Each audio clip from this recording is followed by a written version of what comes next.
Hey everybody, Gage here. Hi YouTube. Hope you enjoyed the last video. Hope you enjoyed this one. Tonight we're celebrating Hanukkah, the Festival of Lights, because it's his condoned holiday, and there's a reason for it. Check out my other videos to find out. It's about understanding prophetic things in the Bible, and it's a good thing to understand because it's 70% prophetic.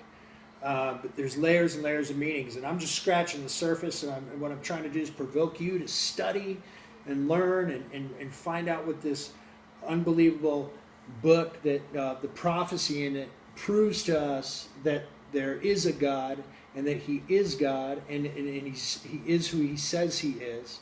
That's the important thing for prophecy. It's also to know what his coming plan is, and he foreshadows that all throughout the book. We have story after story showing a rapture, showing a sacrifice that only God could do to restore us to the correct spiritual level that we need to be at. And,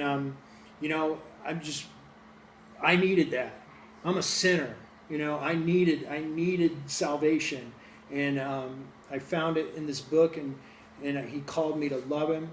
And I found out he rose from the dead, and I'm finding out so much more by doing his holidays and his feast days, because I'm grafted into the root of Israel. So with that said, we're going to talk about the prophetic Moses, and this is an amazing study, because it was came quite strange to me. It was a really cool thing.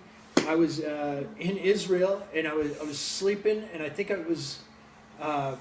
woke up, and it was like I heard this thing said Exodus 2:6, Exodus 2:6, and I went in there, and I just read it, and it said, and this is where we're going to start with the Moses story. And when she had opened it, she saw the child. It's a huge understanding where you have to be children of the Father. And behold, the babe wept, and she had compassion on him, and said, this is one of the Hebrews' children. Don't blow out the candles, please. I'm not. I'm just being. Okay. As kids are children, right? So we have to be a child. We got to listen to the Father. And so we hear this children thing over and over. It's a big part of a biblical prophetic understanding that we have to get down as a believer in Yeshua Mashiach, for me. So verse 10. And the child grew, and she brought him into Pharaoh's daughter, and he became her son. And she called his name Moses. And she said, because I drew him out of the water. Now, right there, that is a huge understanding for this book, Exodus. It's about getting pulled out, about being taken out. As she reached down, and she pulled him up, and she called his name Moshe. She pulled him from the water. It's very important to understand water when we talk about biblical prophecy, to understand these deeper meanings. He was being saved. He was exited from the dangers of what was going on in that time. And he was taken into a safe place. So that's what Exodus is all about. But it's also about what's coming in the future when we start talking about the rapture stories just over and over and over in this book. And this is Exodus 14, and verse 2, it says, speak to the children of Israel. So here we are again, children of Israel. That's people grafted in, and the people that are actually in it. Okay? And basically, what we're talking about here, and you guys can read the story, it's Exodus 14. I'm just going to run a synopsis on it for you real quick, but I want you to study it. And basically, Moses was out and about 80 years old, and God said, okay, it's time to go get my kids. So he went to the children. So that's what we're waiting for. We're waiting for Dad to come get us, And he went out, and he went back, he went over to Pharaoh, and he said, I'm going to take these people out of here. And they're like, oh, no. You're not going to do that. And he's like, okay, well, you're going to have tribulation. So We've got tribulation starting right now. This is happening on a daily basis. We have to learn to recognize it.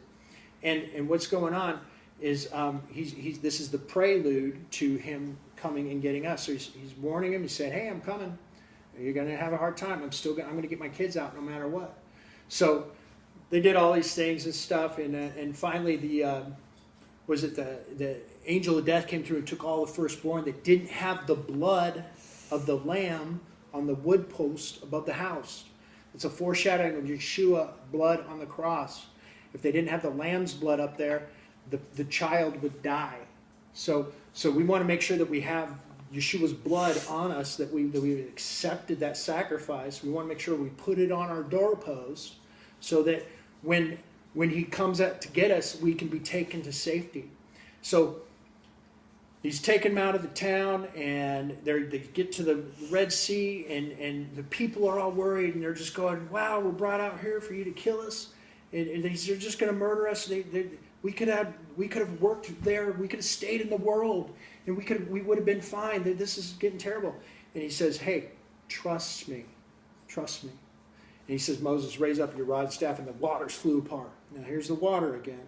And the children of Israel went onto dry land. And then the pursuing world came after them. The Egyptians came after them. And the door was shut. And it covered them up. It covered them up. And if it didn't cover them up, they drowned in 2 inches of water or something. I mean, really? No, it covered them up. And the door was shut. And that's what's going to happen. The windows of heaven are going to open. The rapture is going to take place. They're going to be taken out. And what did they do then? They were out in the wilderness. They were learning about the Father. They got the commandments from Mount Sinai when Moses went up there. They were learning how to commune with him. They were given the instructions, the commandments. There's a whole other rapture story in that one alone when he goes up to the mountain. But what we're trying to show here is like there's going to be a waiting period when the rapture happens for the believer, for the child of Israel. When the rapture happens, they're going to be fed by Yeshua. He's going to feed them meat. So that's what God was doing here. He's feeding them meat. And they're walking around the wilderness. They're getting, because where are they getting ready to go? They're getting ready to go back into the promised land, right? So we're going to be taken up to this banquet hall. We're going to be fed meat. It's going to be a little bit of time. There's going to be massive tribulation on the earth. Yeshua's going to come back. And they've got to clear out the land of Israel. They had to go in there and attack and clear everybody out. That's what's going to happen. And then we're going to come back for a millennial reign. So Moses is very prophetic. It's very much a foreshadowing. He's an archetype of when Elohim says, go get my children. That's the same thing he's going to do that Yeshua talks about later in the book. It's the foretelling. He's going to say, go get my children. He's going to come. There's going to be bad things that happen, and then we're going to be taken out. And then we're going to eat some meat. And then when we come back to clear it out, we're going to come back to clear it out. We're going to clear it out, and there's going to be a millennial reign. And so that's part of there's so much more about Moses that is prophetic, foreshadowings. And but anyway, that's two huge stories so far. Well, 3, and there's many more. There's many more. And we just got to learn to look for them. We got to be able to understand the signs, which is not just the signs in the sky, but the signs in the Bible. And we don't get there until we get in His commandments and we do His menorah. We got to accept. We have to repent. It's not like I'm sorry for that. Save me from my consequences. It's like, I'm sorry. I'm going to go the other way. And that's what happened to me. I heard Him call my life. I heard Him tell me He loved me.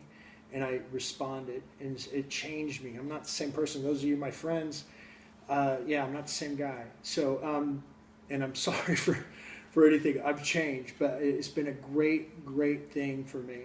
And I just wanted to share this with you guys. I'm enjoying this Festival of Lights.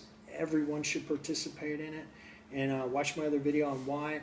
And tomorrow, I'm really excited. We're going to do a study on 1 Chronicles 14. This is Exodus 14. Get it? 7:7. Rapture stories. Hello. And 1 Chronicles 14. Read that tonight, and then we'll try to get it out as soon as possible, because that one is amazing. It's the third rapture event that's just really in your face in the Torah and in the Tanakh. They're right there. So anyway, have a great night. Love you guys. Like I said, not trying to offend anybody, just trying to provoke to study, because it's a wonderful thing. This is his plan is awesome, and it's the promise of the everlasting covenant given to Abraham, that his seed will be the new covenant, and that seed is Yeshua, and it's awesome. It's so cool, and I'll talk more about trying to understand prophetic things later, and I'll see you guys later.